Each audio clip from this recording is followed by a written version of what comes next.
Tales of Kenzera Zao is a Metroidvania from a new developer, Surgent Studios, flying under the EA Originals banner. Surgent Studios lead, Abubakar Salim, known for his acting roles in House of the Dragon, and maybe more notable to us, is the voice actor of Bayek in Assassin's Creed Origins. He announced this game the first time at the Game Awards of 2023. As the game got closer to release, Abubakar went on a spree, appearing on many large-scale podcasts and interviews, such as the Friends Per Second podcast on the Skill Up channel, and PlayStation Access with David Jackson and Rob Pearson, and many others. I highly recommend watching at least one of those, as Salim makes a tremendous interview, and his passion will really help to seal the deal of this game. At least that's what it did for me. This journey onto these podcasts, in all honesty, was probably his smartest marketing move. But I guess we'll see how the numbers check out at the end. I was attracted to this game first by Salim's moving story of his father passing, and how he made this game in memory and in honor of him. When they showed the trailer, I was extremely happy because it actually looked like a game I would enjoy. Which, you know, when you attach to somebody who's talking and haven't seen the game yet, that could be worry, right? But as we got closer to release, the more trailers that were shown, the more I knew this game was up my alley. It's a Metroidvania, I tend to like a lot of those, and then we found out it was coming to PlayStation Plus, and I knew I had my easy in. Tales of Kenzera Zao is set up and named for very specific reasons. Salim is on record saying that he has many stories to tell. He uses 101 as his number pretty often. And it sounds like he is hoping that Kenzera will be kind of the vehicle that he uses to tell those stories. In this outing, Zao is a young shaman who appeals to Kalunga, the god of death in this Bantu mythology, and Kalunga agrees to a deal in which Zao will reclaim 3 great spirits that were lost, and Kalunga will give Zao his dead father back. The story follows Zao's journey through the grief of losing his father, which lines up really close and has a lot of not just similarities, but in some aspects some things that he's dealt with himself of Abubakar's own experience. He's talked quite a bit about losing his father and how this came about because of that. And he essentially uses Zao as his journey through grief to help him process and to kind of remember his own experience as well. Oh, did I mention that Zao is voiced by Salim? Apparently he wasn't going to do that. They were going to do no voicing, but his team told him that was stupid and that he had to voice him, and he didn't have a choice. That was the right decision. His team was absolutely correct. Not only is he a talented voice actor, and the rest of the crew on this game is as well. Voice acting is really good. But on top of that, because this is so close to his own experience, because this is something that he's gone through, because of his relationship to this character, it comes across incredibly raw and powerful. Really incredible work. Now, Zao has an awesome 2.5D aesthetic that I found super compelling. There's a vibrancy, a sense of life in it all. It was absolutely striking.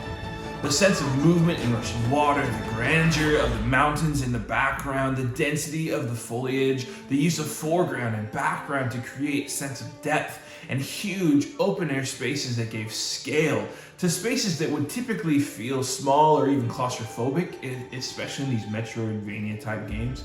The camera work was a huge component of this as well. As you move through the environments, the camera is almost a part of the world. It'll follow you through some spaces, stay put in others, draw in to produce a sense of danger because you can't see what's coming, and then it will pull back to emphasize that scale in those open air segments. When it pulls back, it can be absolutely breathtaking. It feels huge, like you're part of a massive world and not just a guy running through corridors. This sense of scale is the best I've seen in a Metroidvania, full stop. I love games like Hollow Knight, and the huge areas they have, especially with the verticality, can be really incredible. But because of the camera, I think Zao does an even better job of making that space feel huge, even though it's the same platforms and room for you to get around as everywhere else. When that camera pulls back and you see a massive mountain in the background and a waterfall that looks far below you, and you're just this little speck in the middle, man, I mean, truly awe-inspiring. That said, the camera can be finicky at times.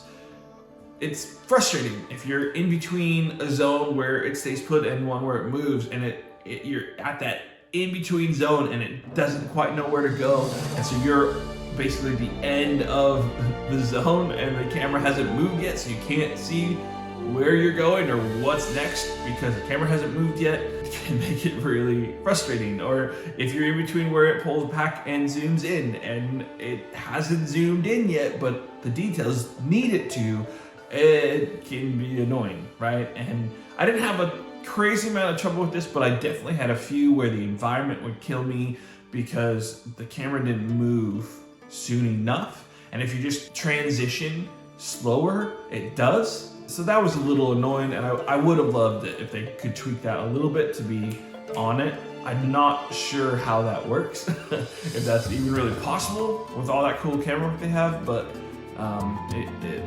if it could snap to it a little more, that would be better. Now, the gameplay in Zao is very much a traditional Metroidvania. You jump, double jump, and dash right from the get-go, and then you earn other abilities as you progress. Those abilities allow you to get to new areas and find secrets in the old ones. You have these two masks that serve as your two fighting styles, essentially, and you freely switch between them, and you have to. They each have their own strengths and weaknesses. They have their own movesets and abilities. You have a skill tree that upgrades those abilities, and collectibles that augment your health, your spirit energy, which is used for big power moves and healing, as well as these like trinkets, which are equipable augments and benefits as well. The game has platforming challenges, combat challenges, secrets, ambushes, all that kind of good stuff. The platforming is really pretty good in Zao, but there are a few things that definitely drove me a little nuts. The double jump, for example, has this really cool set where it will move and feel different depending on the direction he's going and which way he came from. It feels awesome, but if you're next to a wall, it feels different, and often he won't move the way you want, and so you'll just like double jump into the wall and not get to the ledge that you can easily reach on a double jump, but you jumped a little too late, or you thought he would do a backflip and instead he tried to do kind of a front flip and he runs into it. It's annoying. Now, you get used to it and you jump earlier, but it still is frustrating. Those ledges, though, are often the trouble areas when it comes to platforming. You try jumping through an area or just doing platform maneuvers through different zones and areas where you have to, and you're doing great, your time is right, but you hit the wall or get a little too close and he'll kind of cling to it. Now, that's part of the platform, being able to cling to walls, but because like if you do double jump and a dash and then you cling to a wall but you haven't touched the ground, you can't do that dash again, and so I died several times just because of that. So it's not the end of the world, and you do kind of get used to it, but it really is annoying when you're dying, not because you didn't figure it out right or you didn't get far enough or whatever, but because you got a little too close to the wall and then you stuck to it. But other than that, I mean, platforming is really good. I really enjoyed it. The combat is good as well, but it's probably a lot more difficult than you will expect. I was flying through combat in the beginning, and then I get to this elevator, and anyone who's played this will know exactly what I'm talking about, but it kicked my butt, and I was trying it over and over and over again, and then finally I got through and I was like, holy crap, where did that come from? And so I don't dislike that element. It really pushes you to learn how to take out enemies, because there are things that this game has. They have which I'm going to get to, and I'll explain that in a little bit. But to make combat work, it has these different elements that are given by subtle visual clues, and it doesn't necessarily tell you that all up front. You got to kind of figure that out. But it'd be nice if there's a little bit of a ramp into that elevator portion to gear you up for how difficult it can be. Because all the enemies up to that point, you'll just blow away. So a little bit of a ramp instead of that huge spike in difficulty, I think would have made that. Your enemies will force you to switch between maps. As I said, you're not just going to play on one. They're often going to sport like a shield that requires one or the other mask to break it, but then maybe they die easier from the other one. It will really push you to get familiar with your movesets and find combinations that will allow you to break their shields quickly and then punish them while you have the opportunity. It can also give you the possibility to slow down or do some field control with different moves. So there's some good supporting moves too, but you have to remember I put out on Twitter that I forgot for like half the game that you have these big special moves that you use your spirit energy for. Totally forgot. It tells you in the beginning of the game, and I just forgot about it and was having trouble with the combat and going, what is the big deal here? And then watched some video and saw a guy use it. I was like, what is that? And then go through my tutorials and find it, and I'm like, oh, you idiot. So you can do it. I mean, people are gonna get really good at this and can do crazy stuff. But definitely there's a lot of options, and if you don't take use of all of them, it will be more difficult. Now, all of that said, if the combat is too much for you and you're not having fun, just turn it down. There are difficulty options, and when you go down to the easy option, it makes a big difference. I definitely recommend trying to do it on normal first. I think the reward is worth it. But if not, or you need the accessibility, or you're not having fun, or you're gonna quit because it's just not working for you, just tune it down. Okay, that it makes a big difference. It doesn't make it so that you don't have to do anything. It's not God mode. It definitely tunes it down and makes it easier. So I played around with it a little bit just to see how it felt and the differences, and it makes a big difference in combat. So if you're having trouble and getting ticked off and it's not fun, just turn it down and enjoy it, okay? The story's worth it, trust me. I'm sure there's more about the gameplay that I could talk about, but the long and short of it is, if you enjoy Metroidvanias, you're gonna like Zao. There's obviously a bunch of other moves and different things that are out there that I don't want to talk about because I don't want to spoil them, but I liked virtually every ability they gave me, every traversal option, everything that came out. I thought they were all pretty dang good. So I think it's pretty worth it. Now, all of that out there and done, the reason you play this game is for the story. I still think the gameplay is great, but if you don't tend to like Metroidvanias, play this one.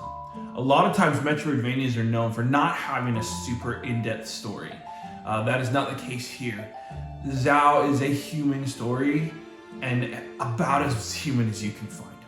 The emotions and the story of grief is a little on the nose in the beginning, but as the game went on, the subtlety grew and the complexity grew and elevated all the ideas that are present in the game. But it did feel pretty heavy-handed at first. That said, there were moments that made me catch my breath. When Zao sits and reflects on something his father told him or works through something, seeing parallels in some trial he's dealing with. The arc of Zao's character is full of heart. And the ending, whew, it hit me, man. It hit me hard. Really moving and powerful stuff. Everyone has dealt with grief. Some maybe more than others. But loss is a human experience. If you've lost family, a friend, a pet, a job, a relationship, a dream, I mean, whatever, you have dealt with grief and are probably dealing with it right now. Many of us shove it down, refusing to deal with the emotions, or sometimes even admit that we have them. But grief doesn't just leave because we ignore it. It festers and grows until we let it out, let it run its course. Zao is a manifestation of that battle, that fight that we all have with these emotions. The struggle to find normalcy, the struggle of not being okay and learning that it is okay to not be okay. Tales of Kenzera Zhao will push you to consider your own emotions, your own life, and ask you to look at things that you have been hiding from or pushing aside and deal with them. It will ask you to grow. As you grow in the skill of combat and your proficiency of movement, so too must you grow in handling your own pain and wrestling with your own grief. If you are in a good and healthy place, Zhao will tug at your heart, reminding you of that journey. If you are not, it will pull you through that space and help you get to the other side. I'm sure that my words might be scaring off a number of you from trying this game because you don't want anything to do with those emotions and you don't want to cry and you don't want to feel pain. But if I can encourage you that just as Zhao finds throughout his journey, you also will find peace in that journey. It is because of this that I think Tales of Kenzera Zhao is one of the most important games you will play this year, because it will connect to you on a human level. Now, I know I've been really serious for the last few minutes, but let's remember that this is a game, and this game is super fun. I really enjoyed my time with it. I loved going back at the end to get all the collectibles, finding all the secrets. I enjoyed it so much, I went ahead and got the platinum for this one. I don't do that very often, it's too much work usually, but this one makes it pretty easy. That said, I do wish there was maybe a few more fast travel points because mopping up the last of the collectibles was kind of annoying. But even then, it only took me like an hour or so after I beat the game, and so it wasn't too bad. Definitely recommend looking up a guide for that though, otherwise it would take a lot longer. You can let me know down in the comments if you need one. You want me to, I can make a video on that stuff. But yeah, it was a really great game. Really a truly great experience.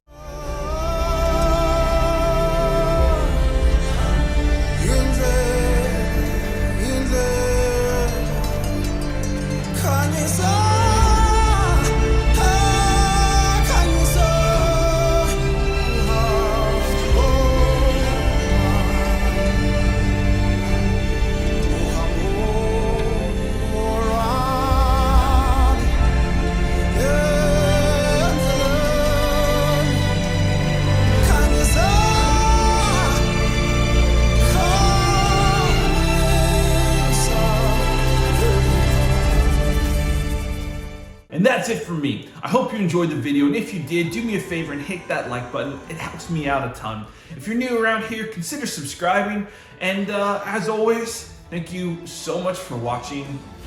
Good hunting.